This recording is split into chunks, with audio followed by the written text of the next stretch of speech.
বন্ধুরা দেখো, আমি আজকে একটা রান্না নিয়ে চলে এসেছি, মুড়ি ঘন্ট। এই যে কাতলা মাছের মাথাগুলো নুন হলুদ দিয়ে ভালো করে মেখে রেখেছিলাম, এখন তেলে ভেজে নিচ্ছি।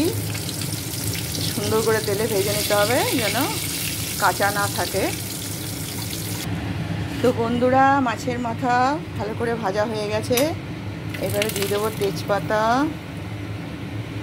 গোটা জিরে আর গোটা গরম মশলা। এটা সাবিকি রান্না, অনেক পুরনো, মোটামুটি সবাই জানে। এবারে দিয়ে দেবো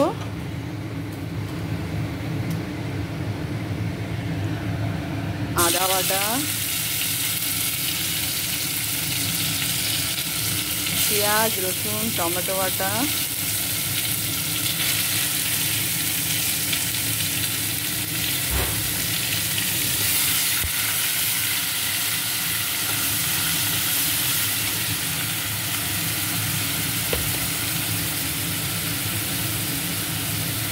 আর দিয়ে দিলাম লঙ্কা বাটা।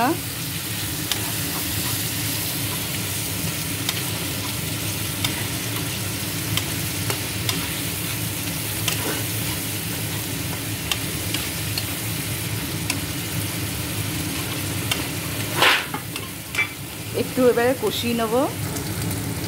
এই যে কষানো হয়ে গেছে, এবারে দিয়ে দেবো হলুদ আর জিরে ধনে গুঁড়ো দিয়ে আবার ভালো করে এটা কষিয়ে নেব, মানে মশলাটার কাঁচা গন্ধ না আসে।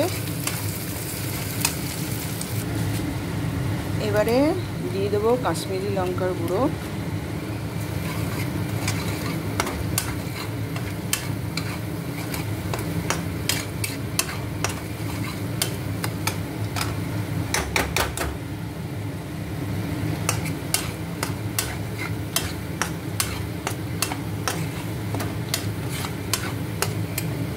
দেখো বন্ধুরা, আমার মশলা কষানো হয়ে গেছে।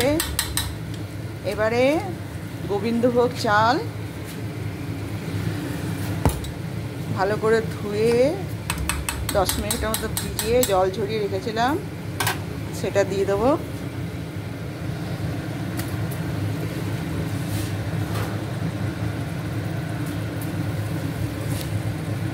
আমি এখানে 2 কাপ গোবিন্দভোগ চাল নিয়েছি।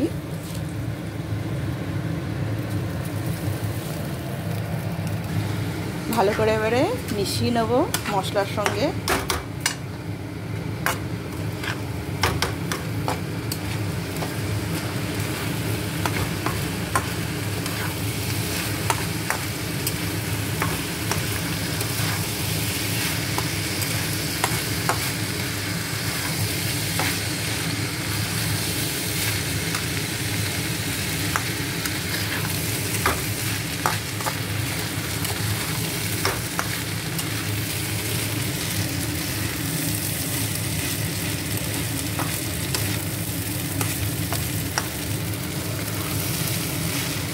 মশলার সঙ্গে মিশিয়ে একটু ভেজে নেব,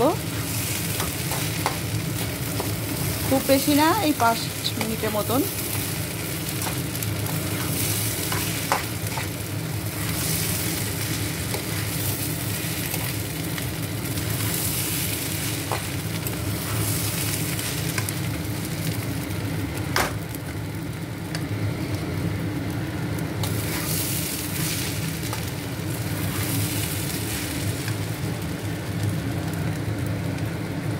এবারে ভেজে রাখা কাতলা মাছের মাথাগুলো দিয়ে দেবো।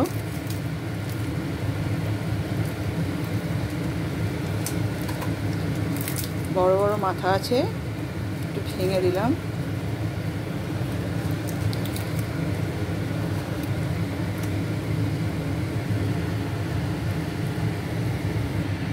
এই দেখো, মাথাগুলো ভালো করে ভেঙে মিশিয়ে নিয়েছি। এবারে দিয়ে দেবো নুন দিয়ে আবার মিশিয়ে নেব।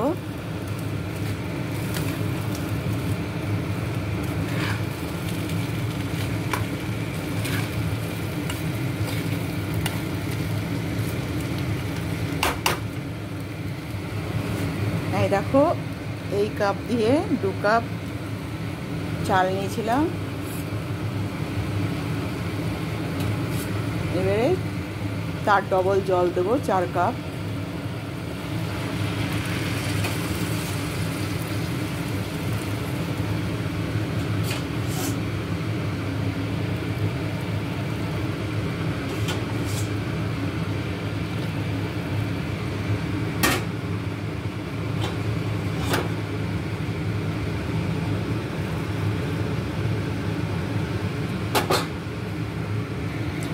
জল দেওয়া হয়ে গেছে, এবারে এটা ঢাকা দিয়ে কিছুক্ষণ সেদ্ধ হতে দেব।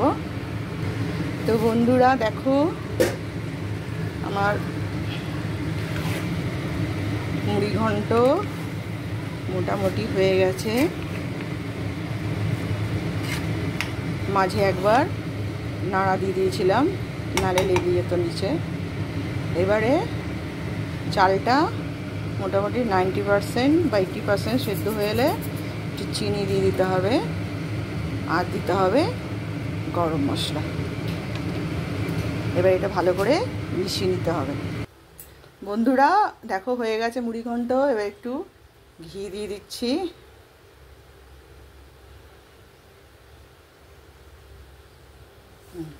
এবারে এটাকে ভালো করে মিশিয়ে নেব। মিশিয়ে নিয়ে ঢাকা দিয়ে রেখে দেবো, একদম ঝরঝরে হয়ে যাবে। গ্যাস বন্ধ করে দিলাম, দিয়ে এটাকে মিশিয়ে ঢাকা দিয়ে রেখে দেবো। 10 মিনিটের মতো ঢাকা দিয়ে রাখবো, তারপরে একদম পুরো ঝুরঝুরে হয়ে যাবে। তাহলে তোমাদের কেমন লাগলো মুড়ি ঘন্ট জানাবে বন্ধুরা। এই দেখো বন্ধুরা বেশ সুন্দর ঝুরঝুরে হয়ে গেছে। তাহলে তোমরা কিন্তু অবশ্যই কমেন্ট করে জানিও যে কেমন লাগলো। বাই।